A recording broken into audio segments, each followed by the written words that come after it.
पहिले तर महाराष्ट्राचे मुख्यमंत्री देवाभाऊ, प्रदेशाध्यक्ष रविदादा चव्हाण, महाराष्ट्राचे माजी मुख्यमंत्री अशोक चव्हाण साहेब, प्रदेशाचे उपाध्यक्ष संजूभाऊ कोडगे, गोपछडे साहेब, प्रदेश राज्यसभा खासदार, आणि बापूसाहेब, अमरभाऊ राजूरकर, सर्वांनी मला ही संधी दिली त्याबद्दल मी त्यांचा खूप आभारी आहे.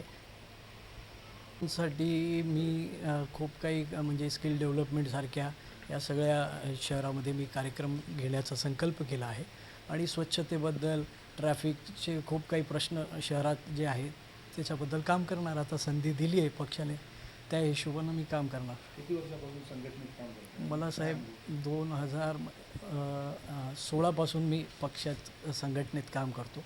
पहिले मला विद्यार्थी आघाडीमध्ये मी कार्यरत होतो. नंतर मला सरचिटणीस म्हणून जबाबदारी दिली होती राजस्थान प्रकोष्ठ. त्या विधानसभेत, लोकसभेत खूप चांगलं कार्य मी केलं. म्हणजे संभाजीनगरमध्ये आणि पुण्यामध्ये, मुंबईमध्ये राजस्थानचे मुख्यमंत्री यांच्या सभा लावल्या. जागी जागी आम्ही कार्यक्रम जे होते समाजाचे ते केलो. सगळे चांगले कार्यक्रम केलो. संघटनात्मक जे पक्षांनी जबाबदाऱ्या दिल्या आत्तापर्यंत ते सगळं कार्य मी केलं.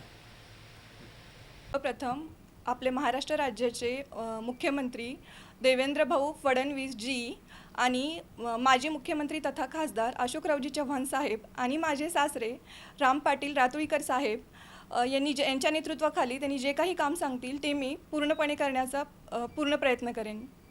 आणि माझे सासरे 25 वर्ष झाले ह्या भारतीय जनता पार्टीसाठी काम करत आहेत. हा वारसा मी पुढे चालू ठेवण्याचा नक्कीच प्रयत्न करेन. आणि मी भारतीय जनता पार्टीचे आभार मानते की त्यांनी मला ही सुवर्ण संधी दिली आहे. आणि विकासासाठी महिला सक्षमीकरण, नाले, रस्ते आणि सगळ्यात main clean city, safe city करण्याचा मी नक्कीच प्रयत्न करेन. आणि मी स्वतः एक अभियंता असल्यामुळे माझ्या शिक्षणाचा यासाठी काय फायदा होईल ते मी नक्कीच करेन.